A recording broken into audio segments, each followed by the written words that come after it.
Welcome to journalist dairy. రా చూసుకుందాం రాజకీయాల్లో తరచూ వినిపించే మాట ఇది. కానీ నిజంగా రా అన్నప్పుడు వెళ్లే వాళ్ళు ఎంతమంది? ఇప్పుడు ఆంధ్రప్రదేశ్లో సరిగ్గా ఇదే ప్రశ్న. మెగా డిఎస్సిలో అక్రమాలు జరిగాయంటూ వైసీపీ ఆరోపిస్తోంది. లోకేష్ రాజీనామా చేయాలని, సిబిఐ విచారణ జరిపించాలని డిమాండ్ చేస్తోంది. దీనికి విద్యాశాఖ మంత్రి లోకేష్ నేరుగా జగన్ కే సవాల్ విసిరారు.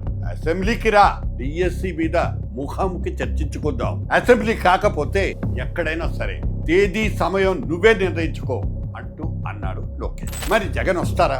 అసలు ఈ వివాదంలో వైసీపీ అడుగుతున్న ప్రశ్నలేంటి? జిల్లాల వారీగా మెరిట్ జాబితాలు ఎందుకు ప్రకటించలేదు? 1:1 నిష్పత్తిలో సర్టిఫికెట్ వెరిఫికేషన్ పూర్తయిన కొంతమందికి నియామకాలు ఎందుకు దక్కలేదు? స్పోర్ట్స్ కోటాలో అర్హులకు అన్యాయం జరిగిందా? చెల్లని సర్టిఫికెట్లతో ఉద్యోగాలు ఇచ్చారా? ఇవన్నీ వైసీపీ ఆరోపణలు మాత్రమే. ఇప్పటి వరకు నిరూపితమైన నిజాలు మాత్రం కావు. మరి లోకేష్ ఏం చెప్తున్నారు? మొత్తం ప్రక్రియ కేంద్ర నిబంధనలు, కోర్టు ఆదేశాలు, రిజర్వేషన్ విధానాలకు పూర్తిగా అనుగుణంగానే జరిగిందంటున్నారు. డిఎస్సిని అడ్డుకోవడానికి 148 రోజుల్లో 141 కేసులు వేశారంటూ ఆరోపిస్తున్నారు. అయినా సరే నోటిఫికేషన్ న్యాయ పరీక్షను తట్టుకొని సుమారు 16,000 మంది ఉద్యోగాలు పొందారని చెబుతున్నారు.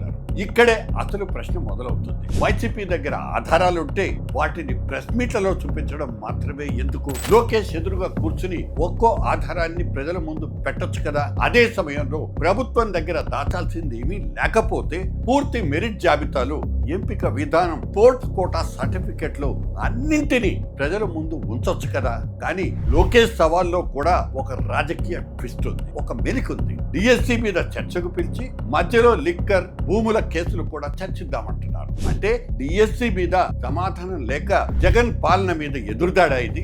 చర్చ జరగాలంటే షరతు చాలా స్పష్టం. డిఎస్సికి డిఎస్సియే సమాధానం కావాలి. ఆరోపణకు పత్రం, ప్రశ్నకు లెక్క, నియామకానికి పూర్తి జాబితా చూపించాలి. జగన్ కూడా అసెంబ్లీకి వెళ్లకుండా బయట నుంచి ఆరోపణలు చేస్తే సరిపోదు. ప్రజలు 11 మంది ఎమ్మెల్యేలని ప్రతిపక్షంగా పంపింది సభను బహిష్కరించడానికి కాదు, ప్రభుత్వాన్ని సభలో నిలదీయటానికి. లోకేష్ విసిరిన సవాల్ను జగన్ స్వీకరించాలి. ప్రత్యక్ష ప్రసారంలో ఇద్దరు ఎదురుకుండా కూర్చోవాలి. ఒకవైపు వైసీపీ ఆధారాలు, మరోవైపు ప్రభుత్వ రికార్డులు పెట్టాలి. ఎవరిది నిజమో ప్రజలే నిర్ణయించుకుంటారు.